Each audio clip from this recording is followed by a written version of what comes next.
Bonjour à toutes et à tous, bienvenue sur Info Hebdo, votre rendez-vous hebdomadaire de décryptage de l'actualité politique nationale de la semaine sur ESAE Télévision. Au Bénin, l'immunité parlementaire des députés Idrissou Bako, Valentin Agossou Djenontin et Mohamed Attaorenho a été levée à la majorité absolue des députés de la 7e législature au cours d'une séance plénière qui s'est déroulée le mardi 24 juillet 2018 à Porto Novo. Par ce fait, l'Assemblée nationale livre à la justice ces 3 députés accusés d'actes de corruption, de blanchiment de capitaux, d'abus de confiance et de fonctions, de délits d'initiés, de fraude douanière et de trafic de faux médicaments. Cette levée d'immunité parlementaire résulte de la saisine du Parlement par le parquet général à travers le garde des Sceaux. Dans la dynamique de garantir des meilleurs soins aux populations béninoises, le Conseil des ministres du mercredi 25 juillet dernier a décidé de la suspension et de la révocation des autorisations pour l'exercice en clientèle privée des professionnels médicaux et paramédicaux jusqu'à nouvel ordre. Aussi, les agents permanents et contractuels de l'État concernés devront choisir d'ici le 30 août prochain entre les activités sanitaires dans le privé et le service sanitaire dans les hôpitaux publics. Et toujours lors du dernier conclave gouvernemental, des nominations surprennent plus d'un et défraient la chronique. L'ancien directeur général de la police nationale, Louis-Philippe Roundéon, dont l'activisme au moment de l'affaire dite tentative d'empoisonnement du chef de l'État Thomas Boniaï est une lapalissade, a été nommé directeur de la radicalisation de l'extrémisme violent au ministère de la Défense nationale. L'intendant général de brigade, Kokouvia Moussou, est désormais inspecteur général de la police républicaine. Il avait occupé successivement par le passé les postes d'attaché de défense à Washington et directeur de cabinet militaire de l'ancien président Thomas Boniaï. Et pour un débat en toute équité, je reçois pour vous, chers amis internautes, Constantin Amoussou. Il est chroniqueur, analyste politique. Distel Amoussou, consultant médias communication. Casimir Pedjo, directeur de publication du quotidien Nouvelle Économie. Et Eloge Gandaro, directeur de publication du quotidien Le Grand Matin. Sans plus tarder, on les retrouve pour le décryptage. Le décryptage de ce jour, comme je l'ai annoncé à l'entame de cette émission, se fera avec Constantin Amoussou. Constantin Amoussou, bonjour. Bonjour, Kader. Merci d'avoir accepté notre invitation. Tout honoré d'être là. Tout à côté de vous, nous avons Eloge Gandaro, directeur de publication du Grand Matin. Bonjour. Bonjour, Kader. Merci également d'avoir accepté notre invitation. Et vous avez en face Casimir Pedjo. Casimir Pedjo, bonjour. Bonjour, Kader. Bonjour, chers internautes. Bonjour à vous, Distel Amoussou, et merci également d'avoir accepté l'invitation. Bonjour, cher ami. Alors, je vais démarrer à recueillir les interventions par Constantin Amoussou. Constantin Amoussou, vous êtes analyste politique, vous êtes chroniqueur, vous avez suivi l'actualité politique nationale. Le mardi dernier, il a été procédé à l'Assemblée nationale la levée de l'immunité parlementaire de 3 députés de la minorité parlementaire. Alors, comment appréciez-vous ce vote à l'Assemblée nationale, quand bien même on sait qu'il y a une commission qui a été mandatée de voir un peu si les 10 députés étaient impliqués dans ce qu'on leur reproche? Merci. D'abord, je vais préciser ma position de façon générale sur la question de la corruption, sur la question de l'impunité observée en notre pays. Je veux dire très clairement, et beaucoup le savent, que tout le combat de ma vie est le combat de la lutte contre la corruption et donc contre l'impunité. Je veux aussi préciser que, de façon générale, je suis un pourfendeur des privilèges et des immunités. Et que ce ne tenait qu'à moi. Dans l'ordonnance juridique de nos pays, de notre pays en particulier, il n'y aurait même pas d'immunité. C'est-à-dire que le député, et avec lui, le citoyen ordinaire, et donc les ministres par ailleurs, et les autres, devront répondre de la même façon devant des juridictions de droit commun. Mais je sais aussi, de par ma formation, que les immunités et les privilèges ne sont pas une invention du Bénin. Ce sont des dispositions qui sont prévues pour permettre à des personnes qui assument des fonctions données d'être relativement placées au-dessus des autres catégories de citoyens, protégés dans les opinions qu'ils émettent.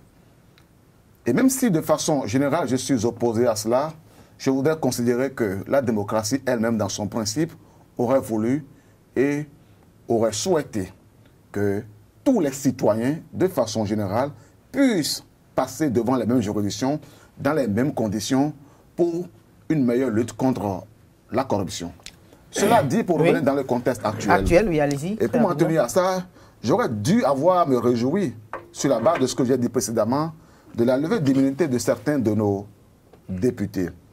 Mais j'observe que quelques semaines, quelques jours avant la levée d'immunité, il y a eu le vote à l'Assemblée nationale, notamment en relation avec la révision de la Constitution. J'ai entendu l'honorable Guénotin dire et redire que,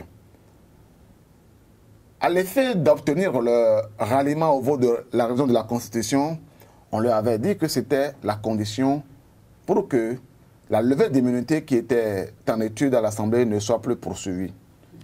J'ai entendu les hommes du pouvoir vouloir le refuter. Cependant, le journal Jeune Afrique a relevé que Maître Adrien Roumbedi s'était fait fort d'appeler l'ancien président Boni Yayi au téléphone et que dans leurs échanges, la question de la levée d'immunité a été une condition de chantage. Donc vous estimez qu'entre la levée d'immunité parlementaire et la révision de la Constitution, il y a un lien? On a des raisons de penser qu'il y a un lien organique, il y a un lien de cause à effet entre le refus de ces députés de voter pour la levée d'immunité, le refus de ces députés de voter pour la révision de la Constitution et la levée de leur immunité dans ce cas.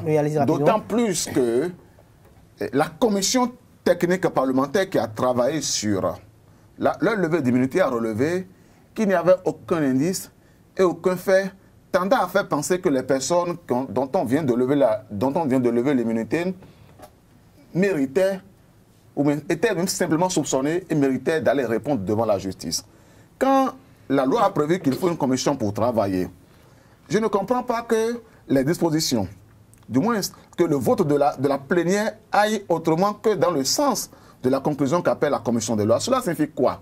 Qu'il y a eu deux choses. Qu'il y a eu d'une part une commission technique dont l'avis a concouru à dire qu'il n'y a pas de fait qui les présente comme suspects, mais qu'il y a eu un avis qui est politique, parce qu'il s'agit de députés en ce moment qui vont émettre un vote. Un vote. Donc, ce n'est pas et donc, un vote qui, de façon majoritaire, demande qu'il soit... demande que leur immunité soit levée et qu'alors ils aillent répondre, a-t-on dit, laver leur honneur, alors qu'à aucun moment cet honneur, du moins au regard des éléments du dossier, n'a été mis en cause. Donc, sur ce point, je suis quand même un peu désolé d'observer que la chasse aux sorcières soit devenue la religion du pouvoir et des hommes du BMP. Chasse aux sorcières, Euloge Gandaro, mais s'il y a des sorcières, il faut quand même qu'on les chasse. Et comme l'a évoqué tout à l'heure Constantin Amoussou, il y a quand même un lien, ou bien il relève un lien entre la révision de la Constitution et la levée d'immunité parlementaire. Est-ce que vous êtes d'avis? Je ne suis pas de cet avis. Monsieur Kader, vous venez dire que s'il y a un sorcier ou des sorciers, s'il y a des sorciers, il faut qu'on les chasse. Il faut les combattre, il faut les détruire. Si nous considérons que la sorcellerie fait du mal, ça peut faire du bien. Mais si c'est une sorcellerie, n'est-ce pas, qui doit nous détruire, qui doit nous ôter la vie, il faut combattre cette sorcellerie-là, l'enterrer et la faire disparaître. Mais je considère que vous répondez à Kader et pas à moi, parce que moi je ne parle pas de la chasse aux sorcières. Non, du tout pas. Non, mais je considère qu'il vous répond, mais pas à moi, parce que moi je ne parle pas de chasse aux sorcières. Parlez, monsieur Constantin. Ok, allez-y. Alors, moi je ne voudrais pas entrer dans cette polémique, n'est-ce pas, de lutte sélective, de complicité, de ceci, cela. Et je ne voudrais pas non plus, écoutez, chers amis, penser que ceux dont l'immunité a été enlevée sont innocents. Je ne dis pas qu'ils sont coupables. Mais est-ce que la levée de l'immunité parlementaire, ça a été fait en vertu de la loi? Est-ce que les lois qui régissent, n'est-ce pas, notre République aujourd'hui, permettent la levée de l'immunité? Tout à l'heure, je l'ai entendu dire que, bon, si ça ne tenait qu'à lui, bon, est-ce qu'on devrait donner l'immunité à des députés? Mais aujourd'hui, tout se fait en fonction de la loi. N'est-ce pas? Le Parlement a été saisi par la justice. Parce qu'il faut dire les choses telles qu'elles se sont passées. Le Parlement a été saisi par la justice. Ah non, si vous permettez, vous ne dites pas les choses qui sont passées. Parce que vous avez réagi encore. Ça a été une première. Je voudrais continuer de parler parce que vous allez permettre à Euloge de poursuivre. Vous allez rectifier après. Vous allez le relancer. Attends, opportun parce qu'il serait temps plus tard. Non, mais il est temps pendant que vous êtes là. Vous allez vous rattraper. C'est une question de gestion de temps. Constantin, permettez-le de pouvoir se retrouver dans le fil de cette idée. Je le donnerai à ce frère le temps de parole de ce que je vais la prochaine fois. Vous n'allez pas me donner la parole. C'est moi qui dis vous me permettez, s'il vous plaît. Le dossier n'a pas commencé par Constantin, vous pouvez me permettre quand même de prendre. Pour une question de discipline, permettez-moi de continuer de parler. C'est le Conseil des ministres qui a évoqué le dossier de la levée d'immunité de ces hommes pour la première fois. Mais c'est le garde des Sceaux qui a transmis. Alors, mais pourquoi dit-il que ça vient du procureur? C'est le Conseil des ministres qui a saisi le Parlement. Pourquoi dit-il? Mais le garde des Sceaux est le garde des Sceaux est le patron du procureur, Constantin. Pourquoi vous voulez forcément indexer le gouvernement? Allez-y, Eloge Gandaro, allez-y. J'ai la parole. Ok, allez-y, Eloge. N'est-ce pas? Ça ne veut pas dire que vous avez le droit de tricher sur les faits. J'ai la parole. Monsieur Constantin, calmez-vous. Kader reviendra à vous. Vous aurez le temps de relever les contradictions, ce que vous considérez comme des contre-vérités, des insuffisances dans mon intervention. Calmez-vous. Ok, allez-y, Eloge Gandaro. C'est une première. Écoutez, la levée de l'immunité, ça ne devrait pas susciter autant de bruit, autant d'agitation. Autant de remous. Ça peut arriver. D'accord? Et je dis, la procédure a été suivie. Une commission spéciale a été chargée, n'est-ce pas, d'étudier la question. C'est vrai, la commission, dans son rapport, a estimé qu'elle n'a pas eu assez de preuves, n'est-ce pas, oui, pour, au sujet des charges retenues contre les intéressés. D'accord. Nous sommes tous d'accord. C'est aller au niveau de la plénière. Ça a été voté. Est-ce que tout cela, la procédure, ça a été respecté? Tout est fait en fonction de la loi. Donc, nous allons laisser la commission qui a travaillé, oui, la commission ne joue pas le rôle de la justice. Ce n'est qu'une commission. Et je tiens à préciser que même cette commission qui a précisé qu'elle n'a pas eu de preuves, cette commission a dit sous réserve d'informations complémentaires. Ça veut dire que la commission comprend qu'elle ne peut pas aller au-delà et se substituer à la justice. Donc, le rapport de la commission ne signifie pas que les députés en question sont coupables ou sont innocents. La commission a fait son travail. Au niveau de la plénière, c'est un vote. D'accord? Et si ce vote, par peut-être surprise, n'est-ce pas, tournait en faveur des députés en question, et s'il n'y avait pas eu levée d'immunité, il y aurait des commentaires dessus. Donc, considérons que c'est un processus qui se suit. À l'étape actuelle, l'immunité a été levée. Ce n'est pas un drame. La levée de l'immunité ne signifie pas la culpabilité des députés en question. Le processus se poursuit et c'est seule la justice qui doit approfondir la suite et nous dire si tel est innocent ou coupable. Alors, je m'en arrête là. Casimir Pedjo, vous avez suivi l'argumentaire des deux vis-à-vis qui sont en face de vous.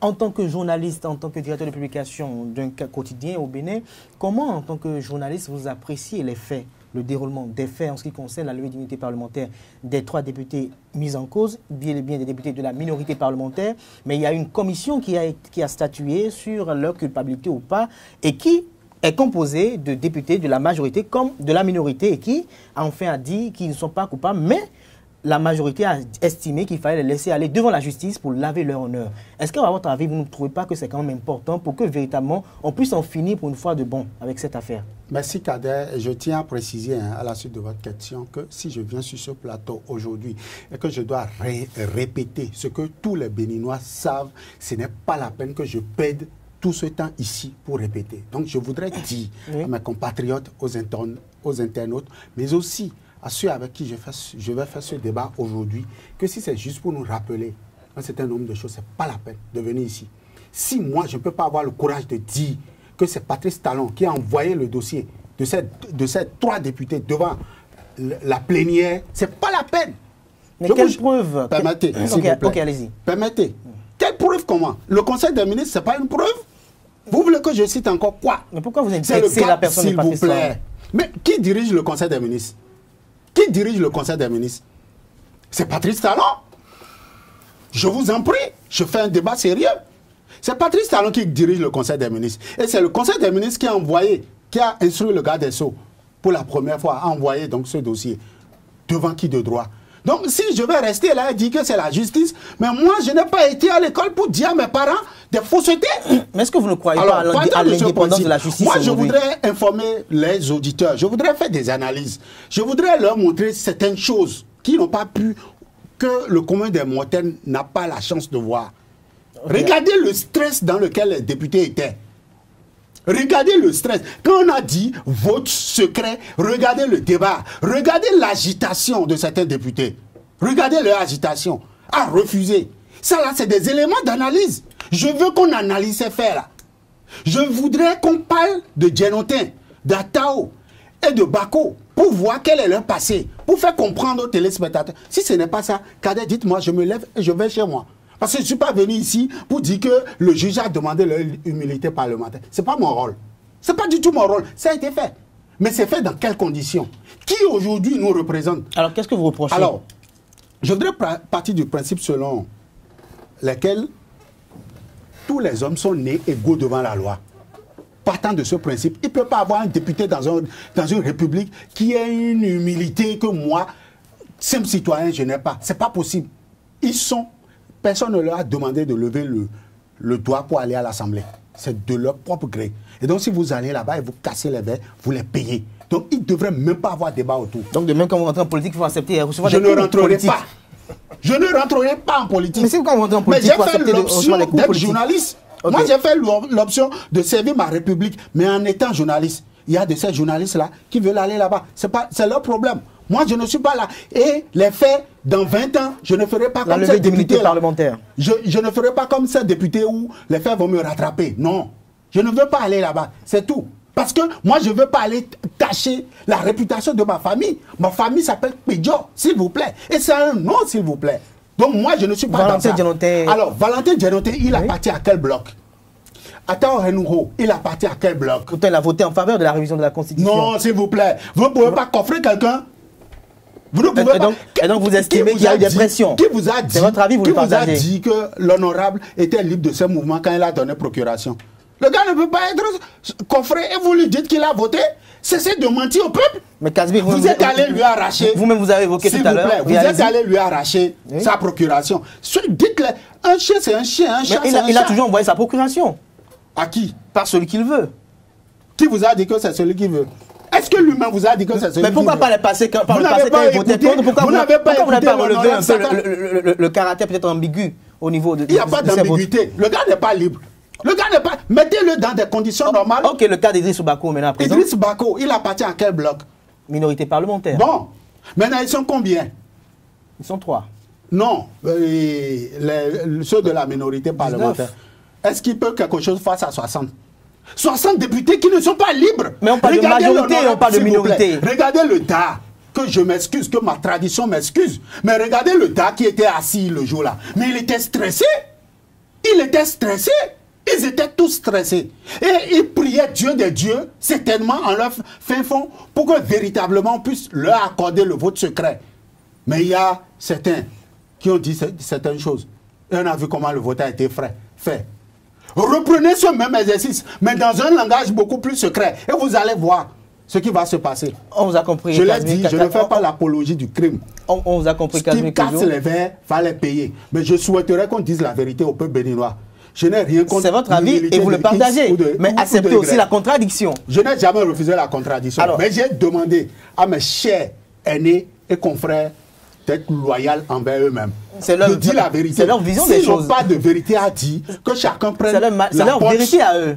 Donc acceptez-le. La vérité, c'est la vérité. On ne peut pas parler à l'unisson, Kazmi Pédio. Il y a une vérité unique. La preuve, il existe la majorité parlementaire et la minorité. Mais vous ne pouvez pas majorité parce qu'ils sont plus nombreux. Des gens. Distel Amoussou. Vous avez vu comment Atao, on a formé de toutes pièces le flagrant délit de Atao. Distel Amoussou, vous êtes consultant média, vous êtes très actif en ce qui concerne l'appréciation des divers faits politiques de notre pays. Alors, comment appréciez-vous également le déroulement des faits? Je voudrais remercier les uns et les autres sur ce plateau et souhaiter que le calme règne sur ce plateau. On n'a pas besoin de vociférer pour faire un débat intellectuel. Il faut qu'on exerce la force de la pensée et la puissance. Monsieur Distel, je vous en prie, contrôlez bien les thèmes que vous employez. Personnellement, je ne sais pas si c'est de moi vous parlez, Mais personnellement, je n'ai pas vociféré. Casimir, Le mot a tout son sens. Casimir, je vous en prie. Casimir, s'il vous plaît, nous avons compris. Kader, vous êtes le policier de ce débat.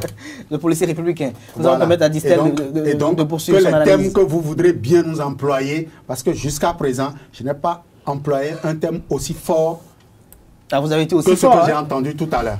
Je n'ai jamais insulté quelqu'un. Ok, c'est bon, le calme va revenir. Respections tout à fait.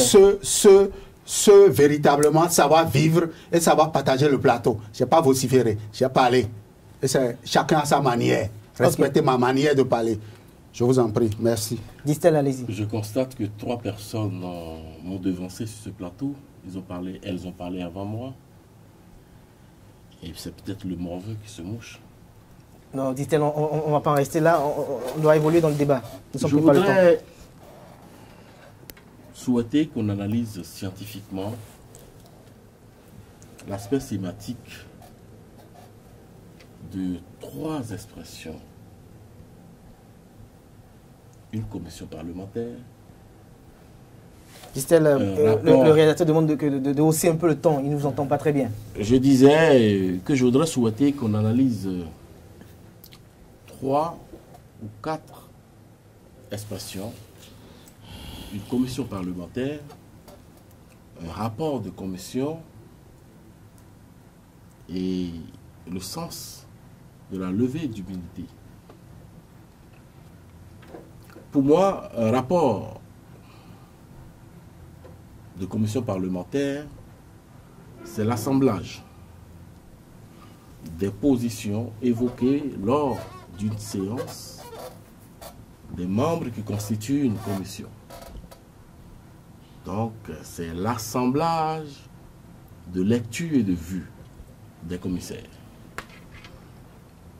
Une commission a-t-elle vocation de prononcer une sentence? Pour moi, c'est non. Une commission n'est pas un tribunal pour dire Jean a tort et que Pierre a raison. Mais chaque commissaire a le droit de dire sa lecture du sujet pour lequel la commission a été commise. C'est ce qui se relève dans un rapport de commission. Ce qui a été fait. Donc, c'est faux. C'est faux d'avoir cette lecture qui consiste à dire que la commission n'a pas pu trouver, n'est-ce pas, des failles ou des motivations, des raisons de poursuite à l'encontre des personnes députées honorables mises en cause. C'est une mauvaise lecture. Et lorsque l'élite a cette mauvaise lecture, elle constipe l'opinion béninoise à 82% d'analphabètes. Et ça me gêne. L'autre aspect, est-ce que la levée d'immunité d'un député est une sanction? À mon humble avis, je crois que non.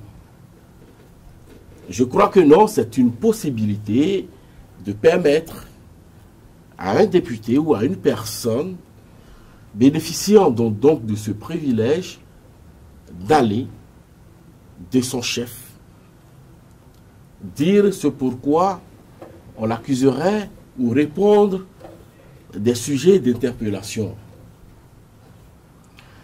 Continuer à faire croire à l'opinion constituée à 80% d'analphabètes que la levée d'immunité est une sanction est une erreur. C'est une manipulation de l'opinion. Et je crois que les élites doivent pouvoir dire les choses telles qu'elles sont. Parce que ces députés, ces personnes dont vous avez cité tantôt les noms, restent députés à part entière, restent élus du peuple béninois. Ils ont la plénitude de leur mandat. Et ils constituent de siéger à la représentation nationale. Elles constituent de siéger à la représentation nationale ces personnes dont on cite les noms. Donc pour vous, il n'y a pas un bémol? C'est-à-dire? Pour vous, Ça s'est bien passé, les choses sont passées de manière orthodoxe. Ce n'est pas ce que je dis. Je pose les balises de mon analyse. Ok, allez-y. Pour dire que ça n'est pas juste de penser Tout à que fait. la levée d'immunité d'un député soit assimilable à une sanction. Ça n'est pas une sanction. Ok. Voyez-vous. Très rapidement. Alors, lorsqu'on retient donc avec moi que la levée d'immunité d'un député n'est pas une sanction, on dédouane plus facilement, on est plus à l'aise à arrêter de continuer de voir les députés de la majorité présidentielle comme des gourous, comme des méchants. Voyez-vous. Alors, parlant globalement de levée d'immunité dans notre pays, Oui, très rapidement. le pouvoir actuel n'en est pas dépositaire. J'étais encore aux affaires sous le président général Mathieu Kérékou, paix à son âme, lorsqu'il a souhaité saisir la représentation nationale de bien vouloir mettre à la disposition de la justice béninoise certains députés à l'époque. Cette tentative n'a pas Abouti. prospéré. Sous le président Boni Yahi, il y a eu plusieurs tentatives au même objet en direction de la représentation nationale. Ces tentatives ont également fait flop. Et je constate que le pouvoir actuel de la rupture, le pouvoir du président Patrice Talon a dû certainement tirer expérience des tentatives antérieures qui n'ont pas abouti et à corriger le tir. Peut-être sur la procédure, peut-être sur les démarches. Et cette fois, le Conseil des ministres a dû instruire le garde des Sceaux à l'objet de mener la démarche pour solliciter donc que la représentation nationale mette certaines personnes à la disposition de la justice béninoise. Le procureur de la République étant l'émanation donc du pouvoir judiciaire et dépendant du parquet qui est sous la tutelle du garde des Sceaux, Tout à fait. a certainement été instruit à l'effet de. Cette démarche a certainement bénéficié de l'assentiment de la majorité des députés, de par ce qu'elle garantit la séparation des pouvoirs dans notre pays. Alors, lorsqu'on observe ça, pour moi, il n'y a pas polémique. Il n'y a pas polémique. Il y a que lorsque vous avez dirigé une structure et qu'on parle de plus de 172 milliards environ volatilisés et que vous êtes présumé innocent, je ne vois pas la gêne pour vous d'aller vous expliquer. Parce qu'il revient au pouvoir central de rechercher, n'est-ce pas, la destination de ce montant, de cet argent, qui du reste est la sueur. Casimir, je vous en viens. Je vous reviens tout de suite. Je vous reviens tout de suite après son intervention. L'élégance d'un débatteur. Non, dit-elle, allons-y. C'est de permettre son dit-elle, vous gagnez encore du temps. Allez-y très rapidement. Je crois que pour moi, il y a 20 polémiques.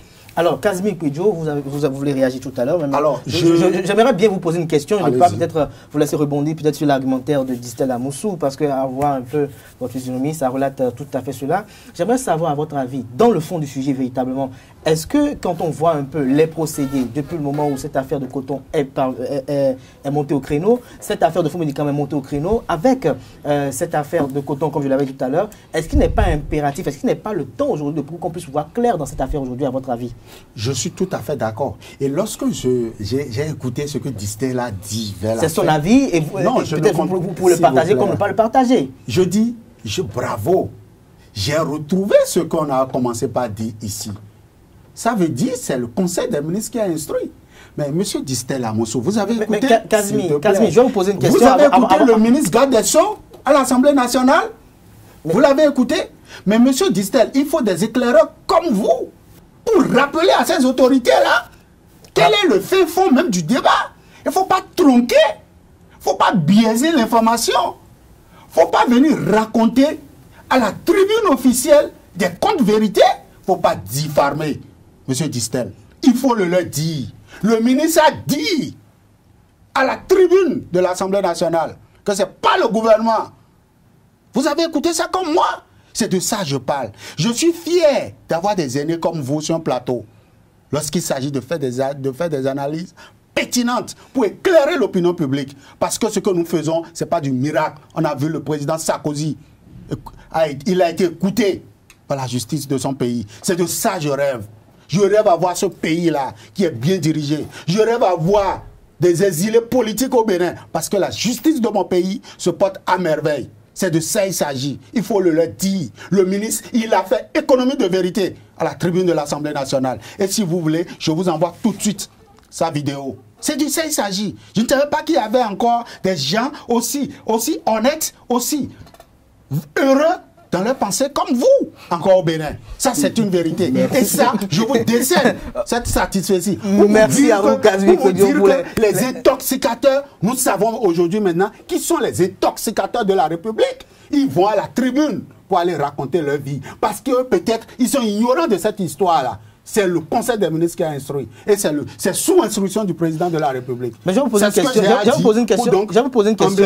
Avant de revenir à Eloge Gandaro. Oui. Est-ce que le fait que le Conseil des ministres instruise le garde des Sceaux de pouvoir voir clair dans ce dossier, est-ce que la volonté... C'est une très bonne chose qu'il faut encourager, qu'il faut féliciter.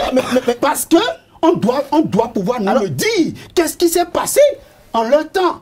Et figurez-vous que quelqu'un d'autre viendrait... Non, mais je n'ai jamais employé ce thème ici. Ok, d'accord. Ne me faites pas dire ce que je n'ai jamais dit. Allez-y, il faut aller dire au peuple béninois que tel que vous faites votre lit, vous allez vous coucher. Il faut dire au peuple béninois que 2016 est venu, est passé. 2021 viendra et 2026 viendra. C'est tellement que ce n'est pas les mêmes qui seront au pouvoir.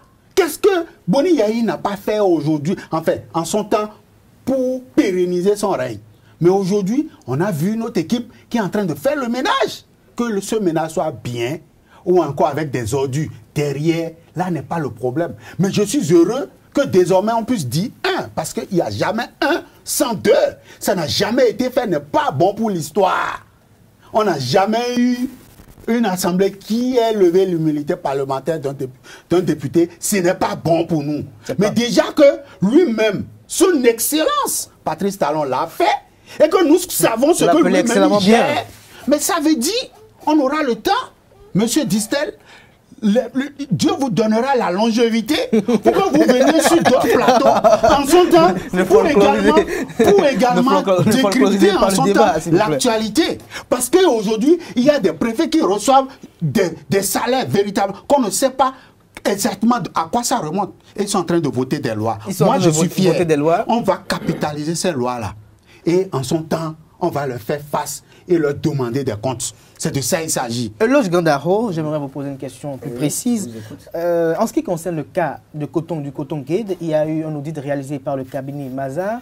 Après l'audit qui a été présenté en Conseil des ministres, on a écouté le député Idrissou Bako avoir affirmé qu'il n'a pas du tout été interpellé par le cabinet en question dans la mise en application, dans la mise en œuvre de son travail et qu'il n'aurait pas été écouté. Il aurait même écrit au cabinet en question pour pouvoir apporter sa version des faits, mais rien n'y fit. Est-ce qu'à votre avis, il n'y a pas un caractère hétérodoxe qui a à être relevé sur la base du rapport sur lequel le gouvernement se fonde pour effectuer sa procédure? Écoutez, Kader, est-ce que le député Idrissou Bako n'a pas le droit de parler lorsqu'on vous accuse de quelque chose? Mais pourquoi le cabinet ne s'est pas rapproché de lui? C'est un autre problème. c'est un autre problème. Le cabinet ne s'est pas rapproché de lui. Mais ça veut dire qu'il y a insuffisance à un niveau donné. Et est-ce que le Conseil des ministres ne pourrait pas relever cela? Le cabinet Maza, il y a eu d'autres cabinets. Comme à la mairie de Cotonou. N'est-ce pas? Aujourd'hui, nous ne pouvons pas considérer le rapport des cabinets comme déjà une conclusion, bien un verdict contre les personnes concernées. Mais c'est le rapport là qui est impliqué. Ce n'est pas un procès où on condamne et on délivre une peine, non. Mais ça évoque un cabinet peut se tromper, un cabinet peut commettre des erreurs. Mais le problème qui se pose véritablement aujourd'hui, j'ai aimé tout à l'heure l'intervention de Pédio. Pédio Karmi, tout à l'heure, n'a pas dit qu'on n'a pas le droit de lever l'immunité. Est-ce qu'aujourd'hui, nous pouvons être fondés pour dire qu'il n'y a jamais de malversation dans ce pays, il n'y a jamais de corruption? Ça peut arriver. Donc le débat n'est pas de dire qu'on ne peut pas lever l'immunité. Ça peut arriver un jour. Mais le débat fondamental, c'est de pouvoir, au bout du processus, apporter la preuve que réellement, ceux dont on parle là, ils sont coupables ou ils ont commis ceux dont on les reproche. Et à ce niveau-là, ce n'est ni vous ni moi qui le dirait. Donc moi je pense qu'on devrait rester calme. Mais aujourd'hui, l'autre problème c'est qu'on y voit... Ce débat, autour de ce débat-là, dites-moi, chers amis, est-ce que nous sommes capables, nous autres ici, de dire que les députés, les 3 députés concernés là, la main sur le cœur, nous sommes capables de dire qu'ils sont innocents, ils n'ont jamais fait ceci. Oui, ils sont coupables. On ne peut pas le dire. Donc moi je pense que, comme il y a déjà eu levé d'immunité, et c'est en vertu de la loi, mais laissons la justice poursuivre son travail, et les intéressés auront la possibilité de parler, d'apporter les preuves. Et si demain, n'est-ce pas, il se faisait qu'au bout du processus, la justice confirmait le travail de la commission et disait qu'ils sont innocents, je crois que c'est la tête haute qui viendront. Il peut même dire, écoutez, c'est politisé, c'est une manipulation, c'est ceci, ils pourront le dire. Mais à l'étape actuelle, nous ne pouvons pas, nous autres, dire qu'ils sont coupables ou innocents. Donc, laissons la justice faire son travail. Et la levée d'immunité, ce n'est pas un drame. C'est prévu par la loi. Ça peut arriver. Et si ça arrive aujourd'hui, souhaitons que s'il y a d'autres qui traînent aussi des casseroles au sein de ce Parlement ou ailleurs, qu'ils soient du BMP ou du BMP, cela puisse aussi être interpellé et dans le même processus, puissent répondre devant la loi. Constantin Amoussou, enfin. Merci. Vous voyez, je m'étais amusé en entrant dans ce studio à jouer de mon chapeau et à dire que j'étais devenu El Hadj, n'est-ce pas? Puis à côté de moi, j'avais aussi mon aîné qui avait son chapeau. Et s'il avait pu dire qu'il en était devenu un sacéro, j'aurais pu comprendre qu'il voulait faire du théâtre. Nous n'allons pas folkloriser. Mais enfin, je ne m'y étais point attendu quand je l'ai vu lancer son débat dans une approche théâtrale. Et j'ai été tout surpris parce que j'ai du respect pour son âge. J'ai du respect pour son âge, c'est tout. Et j'aurais peut-être pu laisser cela passer sous silence. Parce que Distel Amoussou, qui appartient à la même obédience, à la même ligne, à la même façon de voir habituellement les choses que lui, a fait justice aux faits. Il y a une obédience, Constantin Amoussou, à votre avis? Vous appartenez à laquelle? Très bien. À laquelle vous appartenez alors? Tout le monde sait que les opinions sont proches de celles de l'opposition et cependant, on sait que sur le sujet de l'immunité, j'ai dit ce que je pensais de façon générale. Tout le monde ne pense pas dans l'opposition que l'immunité, enfin, le principe d'immunité aurait même pu être balayé. Oui, mais tout à fait. Et j'ai posé la question à Pédio et je veux que vous aussi vous répondiez à cette question. Je voudrais bien savoir, est-ce que, à votre avis, il ne serait pas agréable de savoir que le chef de l'État a la volonté de vouloir faire la lumière sur ces dossiers sulfureux du pays? Et c'est sur ça qu'il est important d'intervenir. J'ai entendu le chef de l'État dire, à l'occasion de son discours à la Nation en décembre 2017, qu'il allait être implacable en ce qui concerne la lutte contre la corruption. 2017. 2017, oui. 2017, qu'il allait être implacable en ce qui concerne la lutte contre la corruption. Puis j'ai souri parce que les éléments d'information existaient en conseil des ministres, sous son propre fait, pour indiquer que si ce combat-là voulait être fait, les premières personnes qui étaient concernées se trouvaient dans le bloc de la majorité parlementaire. Et que surtout, c'était même à la suite, quelques jours après, à la suite donc de la connaissance publique de ces dossiers, que ces personnes ont fait une déclaration d'appartenance au bloc soutenant le chef de l'État. Et donc, on est plutôt bien surpris de savoir que la levée de l'immunité des députés pour mettre fin à la corruption, pour mettre fin à l'impunité, commence plutôt en choisissant parmi les dossiers, non pas ceux qui étaient les premiers à venir dans l'ordre des choses, en conseil des ministres, en les écartant et en commençant plutôt par des dossiers de personnes identifiées toutes comme étant de l'opposition, comme par hasard. Je considère que c'est un hasard. Oui, je veux considérer que c'est un hasard comme vous.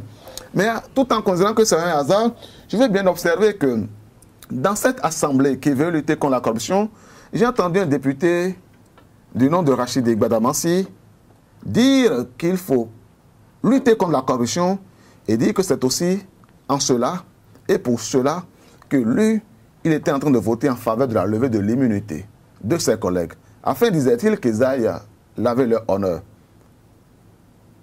Mais j'ai entendu et j'ai lu, et vous pouvez aller consulter, le député Rachid Gbadamassi écrit une lettre qu'il a adressée à l'honorable Salifou Issa Saleh pour lui dire, dans laquelle il disait que lui et l'honorable Issa Salifou faisaient des braquages, assassinaient les propriétaires des véhicules, venaient à Ménotin, au siège actuel du chef de télévision, nettoyer le sang, puis dire qu'ils étaient en plus... Vous avez les preuves de ce dont vous affirmez? Je dis, il a dit ça, noir sur blanc, et vous pouvez tout de suite la taper sur votre lettre ouverte de Saleh à Gbadamassi. Et dire ensuite, le débat n'est pas à ce enfin, niveau. tout. Non, le débat est là. Le débat est là. Le débat est là parce que les crimes de sang et les crimes économiques, de mon point de vue, doivent toujours faire l'objet de connaissances publiques et de toute façon ont pour moi une telle importance dans la répression, dans la lutte contre l'impunité, que lorsqu'une personne est allée dire elle-même, lorsqu'une personne dit elle-même, oui, je suis d'accord. Mais je suis quand même impressionné. J'ai juste dit que je suis impressionné d'entendre celui qui a confessé être un tueur à gages venir à dire que lui, il veut lutter contre la corruption, contre l'impunité. Puis, j'ai vu un député à l'Assemblée nationale, M. Agua pour ne pas le nommer, qui a été en conseil des ministres, indexé nommément, pour avoir créé une entreprise qui s'appelait 50-50. Et le nom ne laisse personne indifférent. Pour faire des prestations dans des conditions que le Conseil des ministres a définies. Puis, j'ai entendu que ce dossier est là avec d'ailleurs M. Okounlé, qui est notre Ségub, et qu'à ce moment, non seulement ces personnes, parce qu'elles ont dit après qu'elles soutenaient le gouvernement, n'ont plus jamais été inquiétées à ce jour, et que ces personnes se sont constituées aussi pour lutter contre la corruption.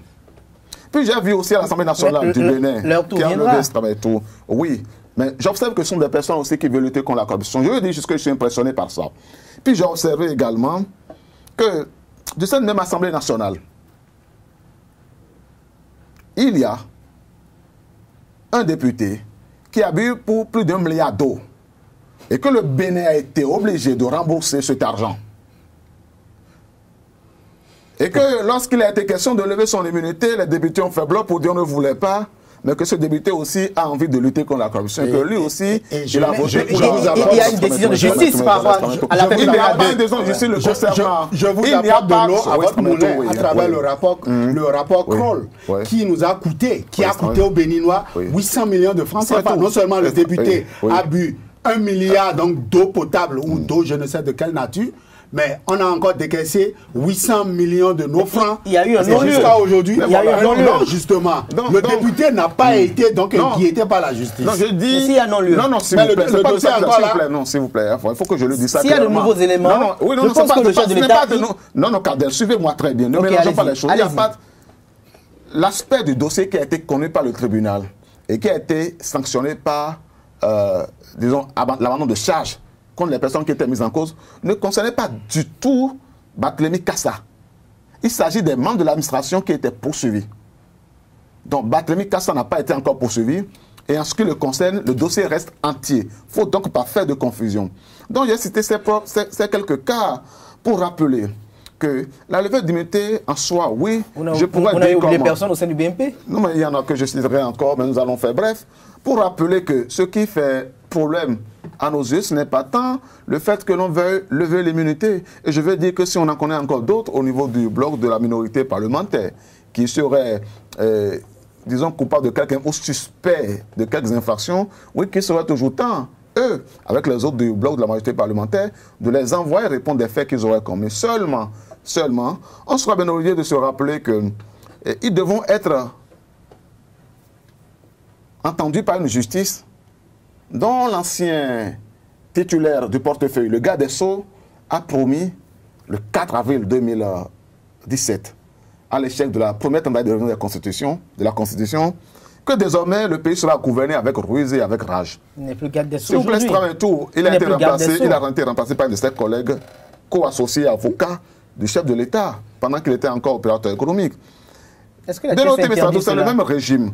Quand il a dit que désormais ce sera la ruse et la rage, c'est le même régime. Et puis, soit il n'est plus garde des Sceaux, mais est-ce que l'on n'est pas fondé à être inquiété lorsque un garde des Sceaux, ce fut-il agi de l'ancien, actuellement président de la Cour constitutionnelle, a eu à dire que nous allons être gouvernés par ruse et par rage, et que même dans l'élan de cela... Mais je pense qu'il a bel et bien dit, si la politique c'est la ruse, il a bien employé le conditionnel. Oui, s'il vous plaît. Il a employé le conditionnel. Oui, il a dit si. Oui. Mais les éléments de son si, moi je l'observe. C'est-à-dire, d'ici c'est avec la rage, si c'est avec la rouge. Mais alors, moi je ne sais peut-être pas. Non. Parce que l'on a voté contre la révision de la Constitution, on a usé de ruse et de rage. C'est ce qu'il est donné de constater de la conclusion qu'il tire. Et donc de relever que lorsque cela a été décidé, M. Laurent Mintagnon, qui est quand même une figure du front du sursaut patriotique et qui fut un homme de grande conviction et généralement perçu dans l'opinion comme une personne de très bonne moralité, a été interpellé pour un dossier. S'est rendu lui-même à la BEF, au service de la BEF, a été écouté. Aujourd'hui, ça fait 8 mois que M. Laurent Mintagnon est en prison. Mais lorsque l'on a demandé à la personne qui est censée avoir envoyé de l'argent à M. Laurent Mintagnon, le directeur général de la CNSS, s'il vous plaît. Je pense que nous ne sommes pas en train de parler du dossier CNSS. Non, c'est important de savoir. Nous sommes en train de parler de la justice, de sa crédibilité. Nous parlons d'Atta si vous dites que lever l'immunité... Et ce que je voudrais bel et bien constater, si vous permettez, ce que je voudrais très bel et bien, c'est que vous m'évoquez les différentes failles de la procédure qui a été effectuée, s'il y a des failles ou pas. Je vais vous dire deux choses. Le droit, est-ce du procéduralisme simplement? Est-ce que le droit consiste à dire nous avons respecté la procédure? Si le droit, s'il vous plaît, non, il s'agit de écouter, s'il vous plaît. Ok, allez-y. Nous sommes en démocratie, si vous voulez bien que nous entendions là-dessus. Et dans la démocratie, ce qu'il y a d'essentiel comme l'esprit, ce n'est pas d'abord les tests et l'échafaudage, c'est l'esprit, c'est la tension vers le bien que la loi veut protéger. Et lorsque vous demandez si on a respecté les procédures, je peux dire encore qu'on a respecté les procédures. Mais ce n'est pas de ça qu'il s'agit. Il s'agit de savoir si les personnes dont l'immunité a été levée ont la chance de se retrouver devant une justice équitable. Et c'est ça qui pose problème. Alors, donc, ça veut dire que si la police vient tout de suite, arrête M. Kader, le prend, dit il y a flagrant délit, l'envoie au tribunal, que le tribunal le condamne, nous allons dire la procédure a été arrêtée. Donc, en dépit et indifféremment de ce que Kader ait commis ou non, un fait, la procédure a été suivie. C'est ce que vous entendez par une justice dans un État démocratique? Lorsque l'on a dit, lorsque M. Adrien Rungwedi a été condamné à la peine de mort, à la peine capitale, c'était conforme à la justice telle qu'elle se déroulait sous la Révolution. Ça ne l'a pas empêché de sauter. Puis de lorsque le président de la République actuelle, M. Patrice Talon, était recherché par la police ici, ne sait-il pas, selon ce que nous avons appris, jeté dans la malle arrière d'un véhicule pour s'enfuir? C'était conforme à la justice? C'était conforme à la justice de s'enfuir? Et donc, il n'est pas de savoir si l'on a respecté la procédure ou pas. Si c'était ça, il ne suffirait que de respecter la procédure pour aller jusqu'au bout.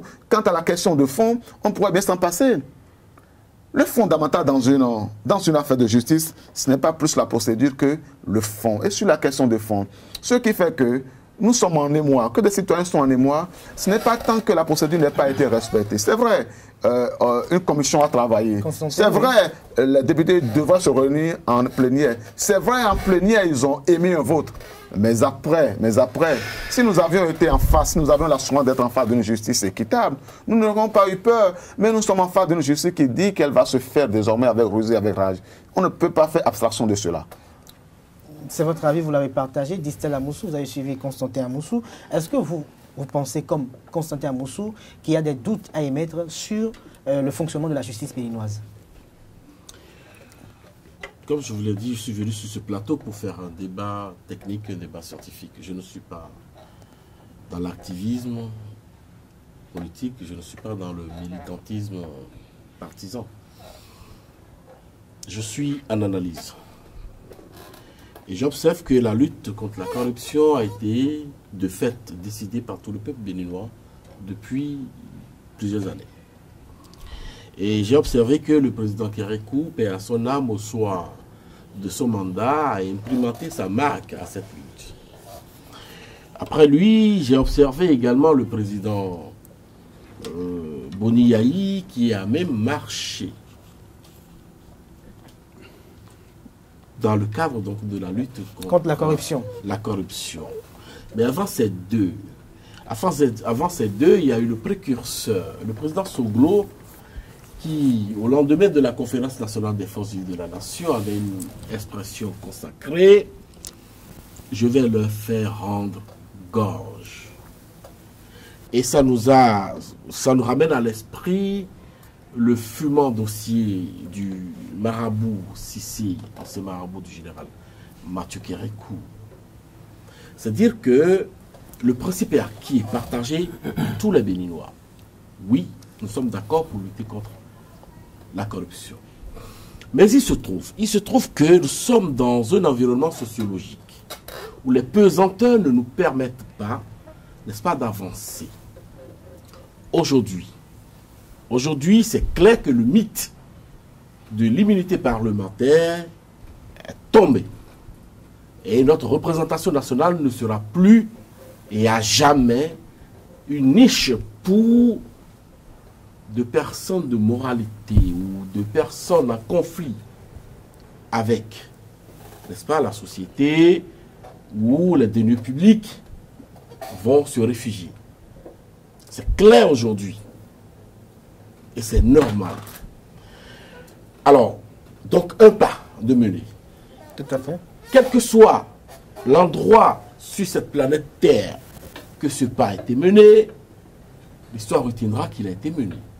Et c'est à l'actif du président Patrice Athanase Guillaume Talon. Non. La justice sous Patrice Talon aujourd'hui. Je vais y arriver. Cessez de personnaliser les institutions du pays. Quand vous le faites, c'est comme s'il y a immixtion de l'exécutif dans la justice, l'immixtion de l'exécutif au niveau des parlementaires. C'est l'État béninois. Il faut voir le pays. Pourquoi chaque fois vous voulez personnaliser les efforts fournis? Pourquoi quand on ne dit pas pillage, vous n'êtes pas content dans ce pays? Est-ce que j'ai la parole? Oui, allez-y. C'est une petitesse d'esprit ou une courtesse, si le mot existe, de vue que de penser ou de feindre ignorer qu'aujourd'hui, au vu de notre Constitution, le nom Patrice Athanase Guillaume Talon représente à lui seul une institution. Ce n'est pas moi qui le dis, c'est notre Constitution. L'ignorer ou feindre de l'ignorer dans votre argumentaire. n'est pas juste. Donc, je disais que ceci est donc à l'actif du président Patrice Talon. Alors, j'ai suivi d'énormes, de monstrueuses démonstrations tout à l'heure pour nous faire dire, entendre que la loi contre la corruption avec le président Patrice Talon est sélective. Et je vais répondre pour dire que techniquement, un bébé qui naît, qui sait par où va-t-il commencer son premier pas, l'essentiel pour nous, Béninois, c'est de gagner ce premier pas, d'en faire un autre, d'autres, et de garder à notre actif, nation béninoise, chacun des pas qu'on aurait fait.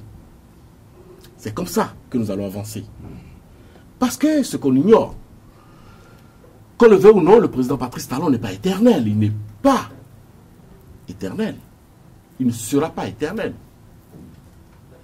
Si des gens aujourd'hui, s'il vous vient à l'esprit, ou que vous soupçonnez des personnes autour du président Patrice Talon aujourd'hui, qui se mettent en porte-à-faux avec la vision primaire, n'est-ce pas, du chef de l'État, celui de lutter contre cette gangrène, eh bien, figurez-vous que, ou souhaitons que d'autres chefs d'État nous viennent heureusement pour ressembler à Patrice Talon, et mener, continuer, poursuivre cette lutte de façon implacable.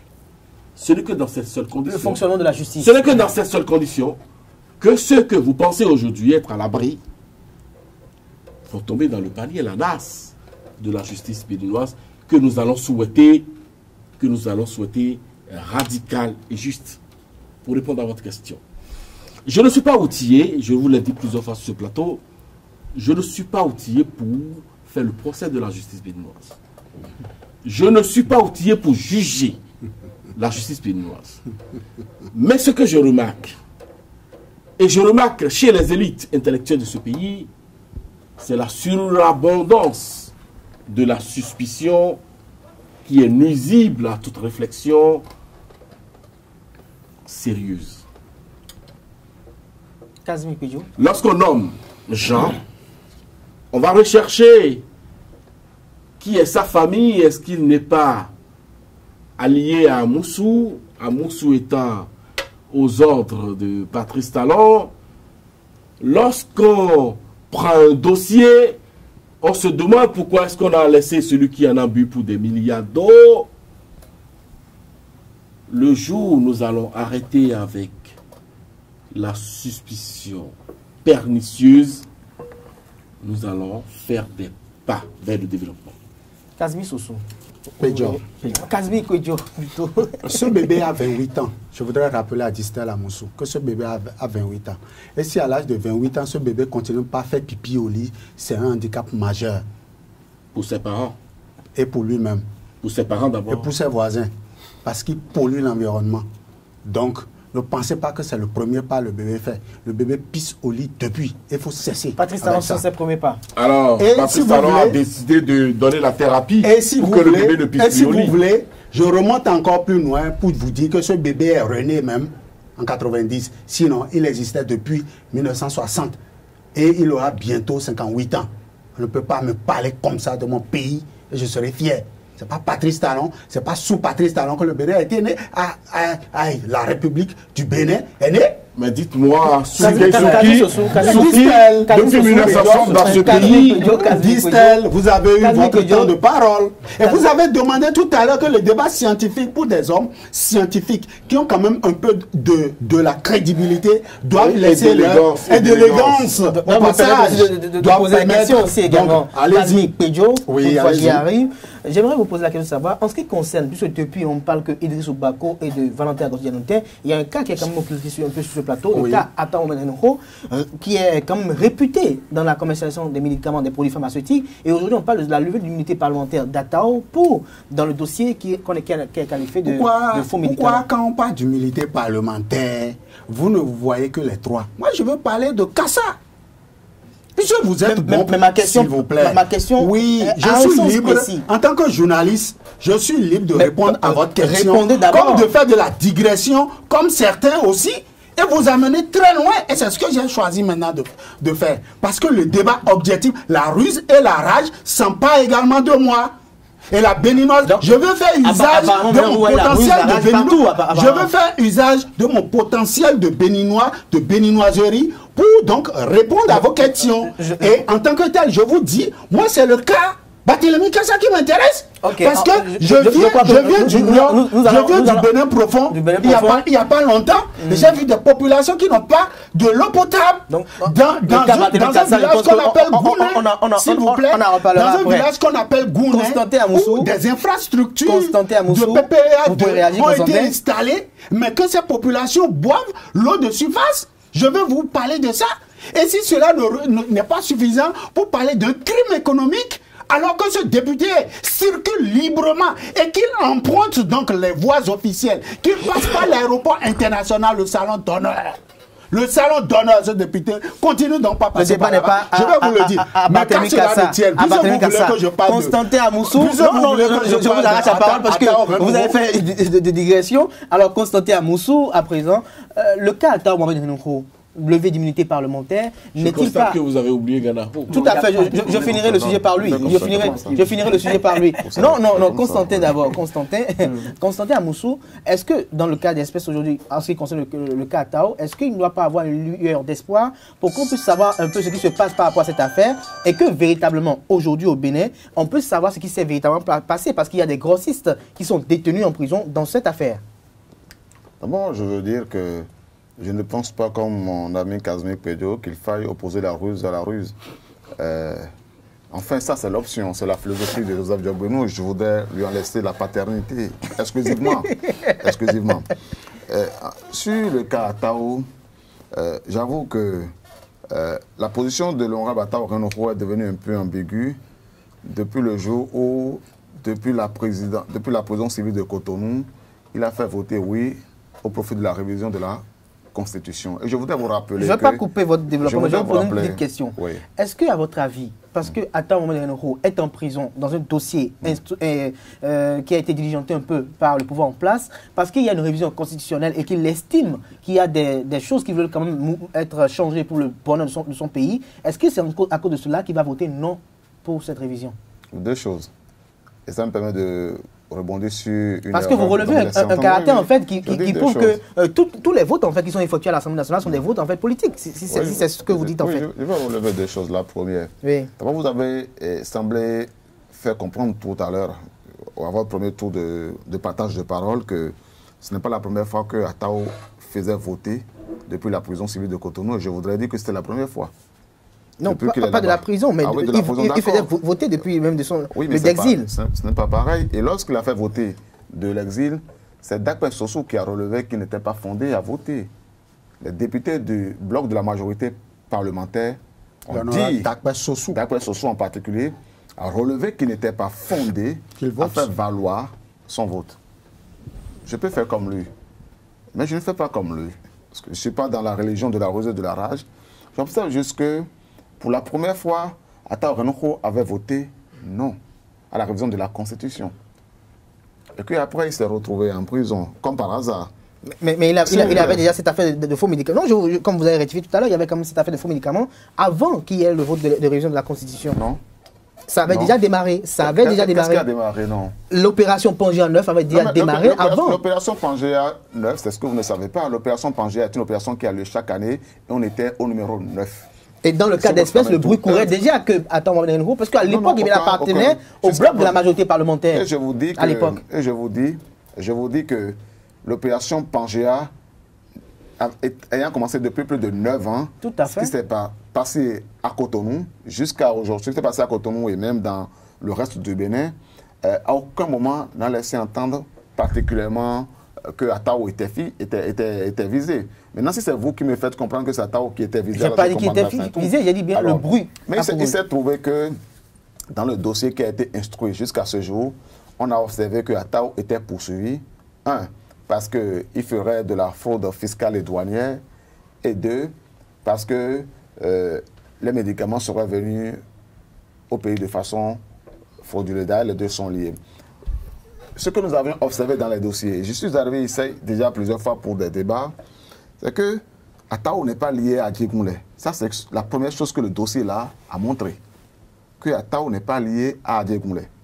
Ensuite, ce dossier a montré que si on fait un reproche à Atao, on aurait dû être en état d'aller saisir les produits qui sont mis en cause et au moins les analyser.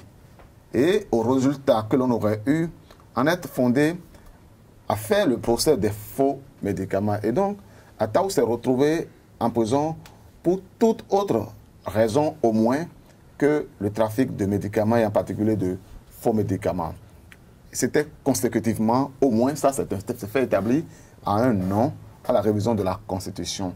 Et alors que tout le monde s'attendait à ce que Atao, fidèlement à son vote, en tant que membre de la minorité parlementaire, vote encore un non, il a voté un oui. En votant son oui au projet de révision de la Constitution cette fois-ci et en laissant même sa procuration à un député du bloc de la majorité parlementaire, il a laissé penser, soupçonner... C'est quand même logique s'il veut voter oui, c'est un député du bloc de la majorité parlementaire. Donc il a laissé soupçonner qu'il a changé de camp politique. Et à partir de ce moment, nous avions commencé par observer pour voir si bientôt il ne sortirait pas de prison, pour voir si bientôt des mesures ne se prendraient pas à son profit. Et nous avons été effectivement surpris, il faut le dire, de voir que l'ensemble des députés du bloc de la majorité parlementaire ont aussi voté pour au profit de la levée de son immunité parlementaire. Ce qui a lieu de comprendre après cela de façon technique, c'est peut-être une volonté de régulariser une situation. Parce que pour suivre l'ordonnance rendue par le juge de la détention des libertés, et pour rester conforme à notre constitution, Anta n'aurait jamais pu se retrouver là sans que préalablement son immunité n'ait été ôtée, n'ait été levée. Donc oui, on a enlevé son immunité, mais dans son cas, on peut dire que les gens ont régularisé une situation qui était déjà en cours, sachant qu'il était déjà en prison.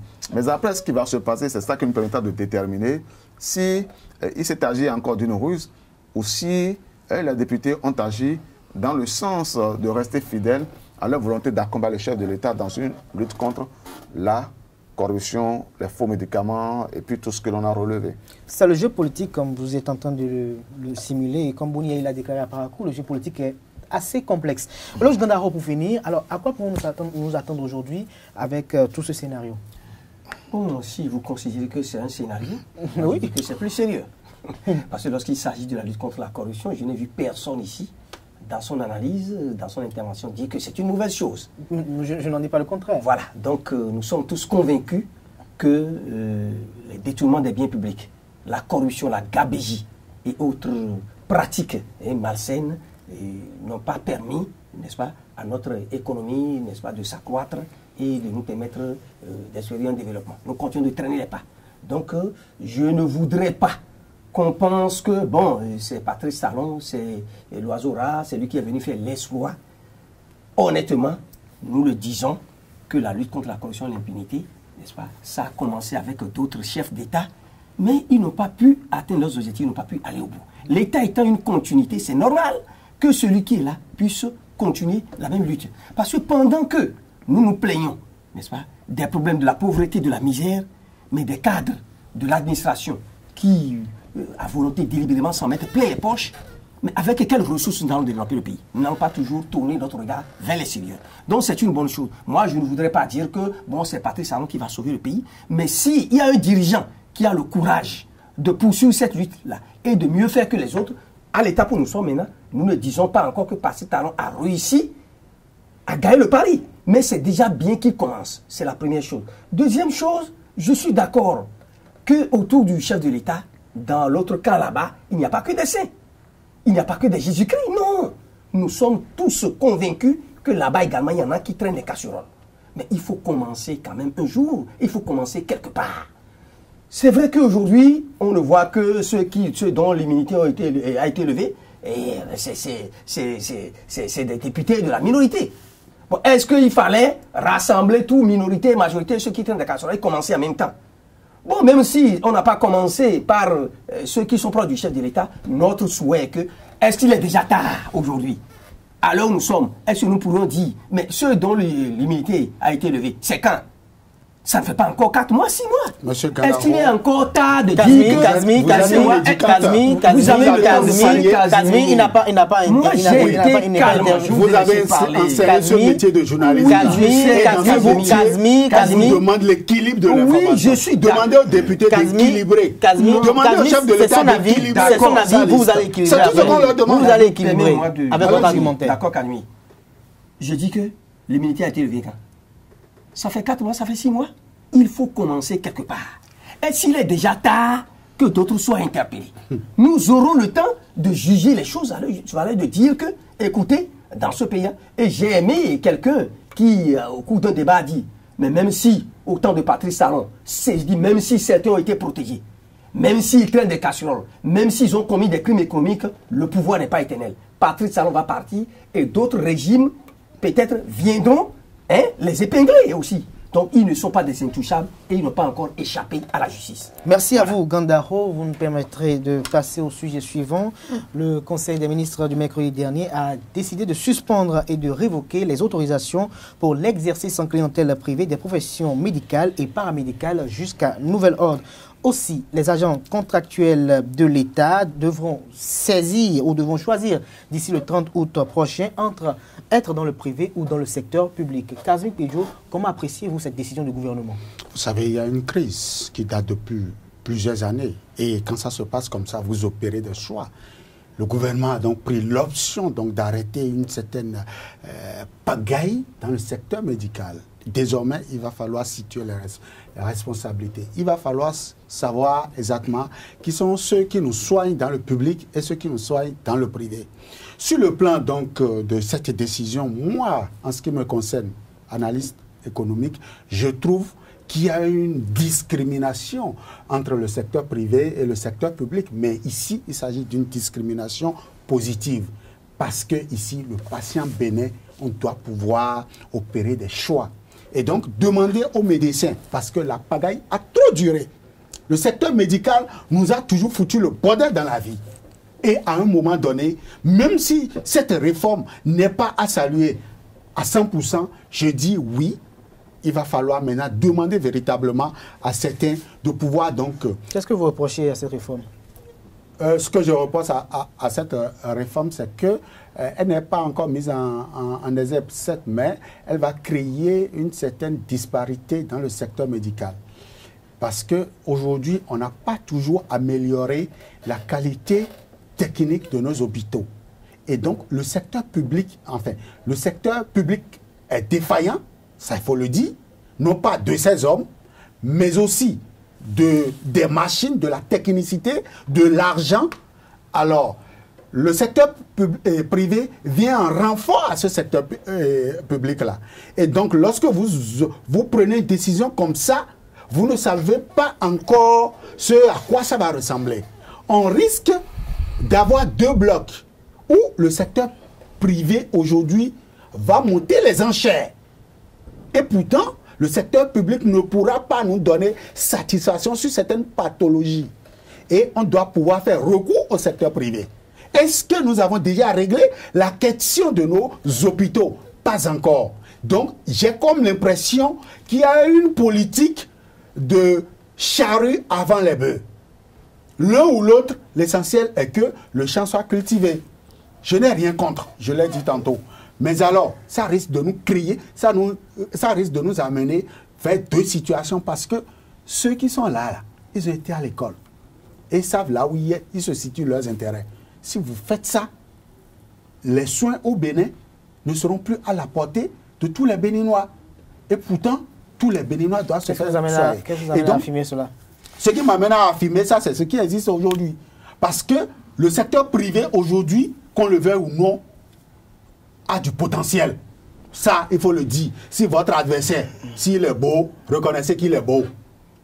Donc, on n'a pas encore fini de régler les questions du secteur médical. On ne peut pas prendre une décision comme ça. J'aurais bien voulu que l'hôpital de référence sous-régional soit d'abord mis en œuvre, que l'hôpital d'Alada commence effectivement, parce qu'ils sont en période d'essai, que les autres qui devaient être donc sous contrat véritablement démarrent pour qu'on ait un plateau médical, non pas médiocre, mais un plateau médical passable au Bénin, avant donc de demander à qui veut exercer dans la clientèle privée et à qui veut exercer dans la clientèle publique de véritablement opérer des choix.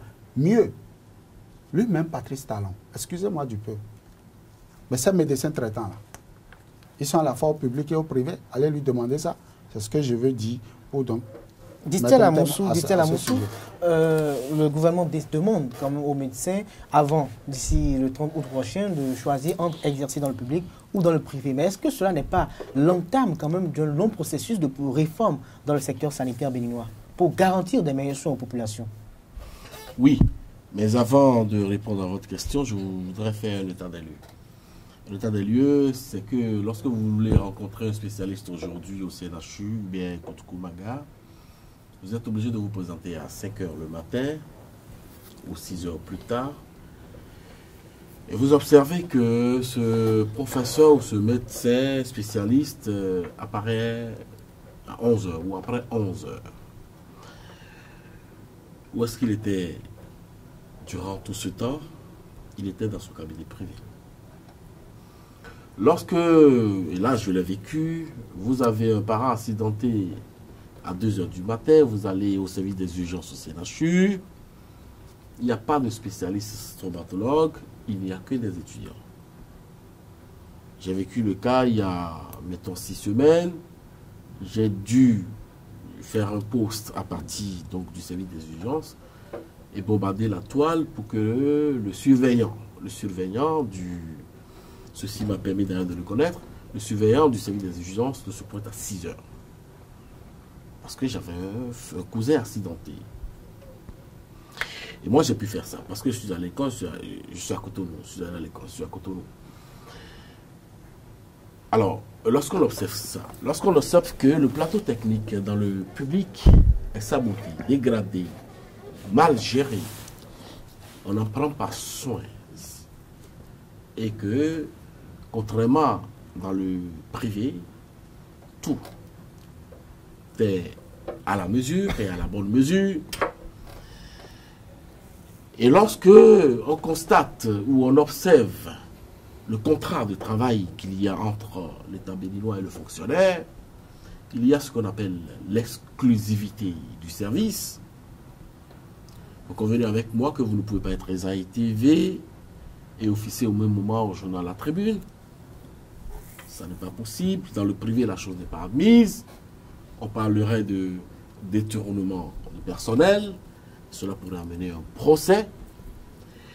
Et des personnes ont signé un contrat de travail avec l'État béninois qui le paye un salaire à bonne date, qui a le droit de revendiquer d'aller en grève, n'est-ce pas, et qui abandonnent le boulot et qui vont s'installer en concurrence avec l'État béninois pour capter s'il vous plaît, la manne qui provient des maisons et agences d'assurance, parce que la consultation dans le public, c'est à 5 000 francs maximum.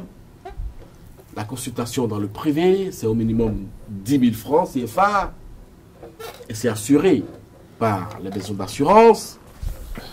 Ils préfèrent cela. Ils préfèrent cela. Aujourd'hui, lorsque vous devez faire une chirurgie faciale, le seul et unique professeur que vous avez n'a pas son plateau, c'est la CHU. Il a son plateau ailleurs. J'en parle parce que j'ai eu un frère qui a dû subir ça.